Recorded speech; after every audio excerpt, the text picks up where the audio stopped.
Hey there, and welcome to Echoes of Age. This is the place where we talk real stuff about getting older, in a way that helps you feel stronger, stay sharper, and live better every single day. We're diving into the things no one really talks about when it comes to aging, but should. Let's jump in, Ted. At 83, I've lived through wars, heartbreaks, and moments of joy I never thought I'd experience.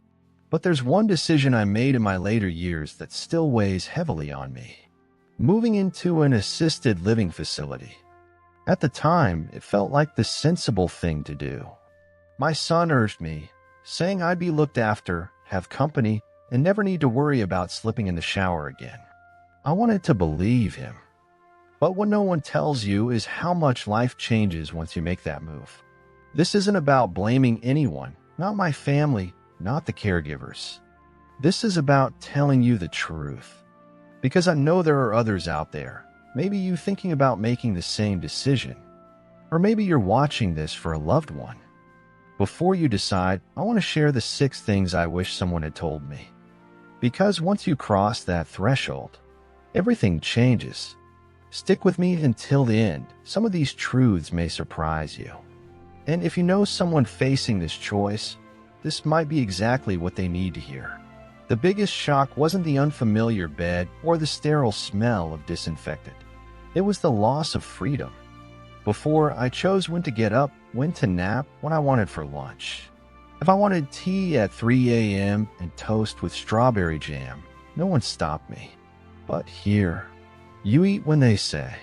You sleep when they say. Even walks require a sign-out sheet and staff members' availability. You begin asking for permission for the smallest things. Want to wear your favorite cardigan. Hope it's not in the laundry rotation. I remember sitting at the edge of my new bed, reaching for my slippers and thinking, when did I stop being the one who decides? It's a slow erosion. You don't notice it day 1. But by day 50, you realize this is no longer your life on your terms. Ask yourself, are you ready to surrender your little freedoms, the ones you didn't even know mattered? Because once they're gone, you'll ache for them. Regret number 2, becoming a background character, 2:21 to 3:40. When I first arrived, the phone rang often. My grandson called after school. My daughter stopped by every weekend. But over time, the world outside moved on. Calls turned into texts. Texts into silence. Birthdays passed with a card instead of a visit. Holidays came with polite apologies. "Will come next week, Dad, promise." And I sat in the common room, watching the door more than the TV. Not because I was angry, but because I missed being needed, being seen. And here, you become background noise in your family's life. And even if they love you deeply, life gets busy. The longer you're away from your old world, the easier it is for that world to forget. Ask yourself, are you prepared to feel invisible, even to the people who love you most? If you're still watching and this resonates, drop a #2 in the comments so I know you're here. Regret number 3, the death of daily purpose, 3:41 to 4:55. At home, I woke up with a list in my mind. Feed the birds. Write a letter. Water the herbs on the windowsill. These little tasks may sound small, but they stitched my day together. They gave it shape, meaning. Here, someone else makes the coffee. No birds, no letters. End of the plants. Plastic. I met Ruth, a retired music teacher. Her hands once danced over piano keys. Now they sit idle in her lap, her fingers twitching from memory. She told me, I used to feel useful. Now I feel shelved.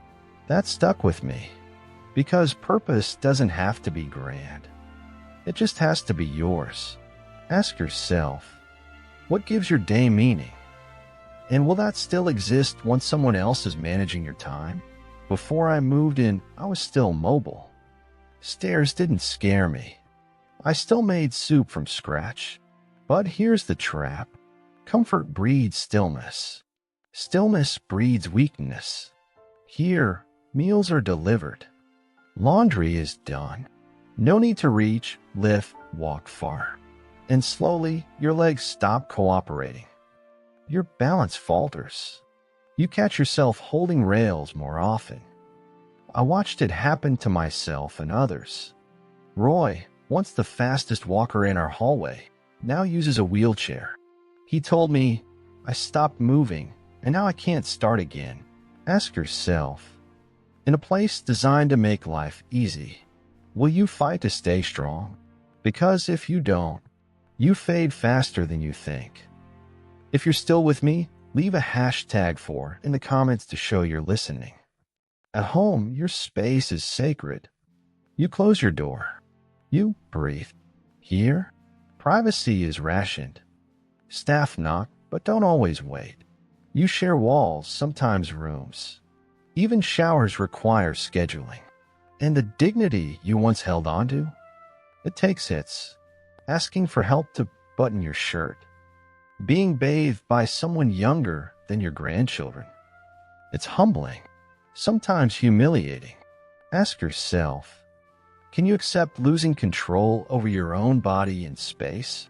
Every single day? When I moved in, I told myself it was temporary. Just for a year, I said. But a year turns into 2, then 3.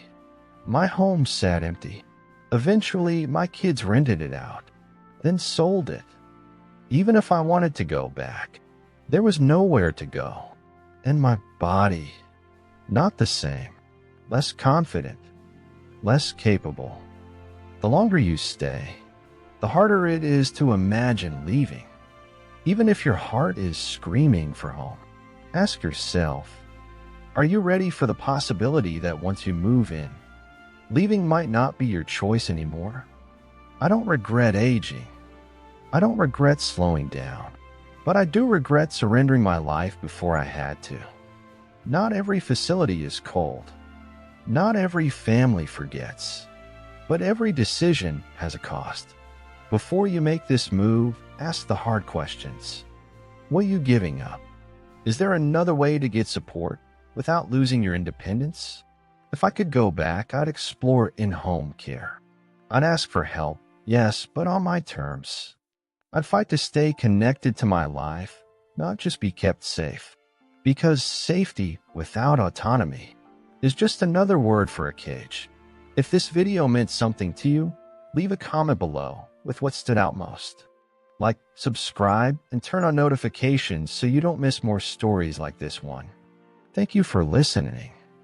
Stay strong. Stay you.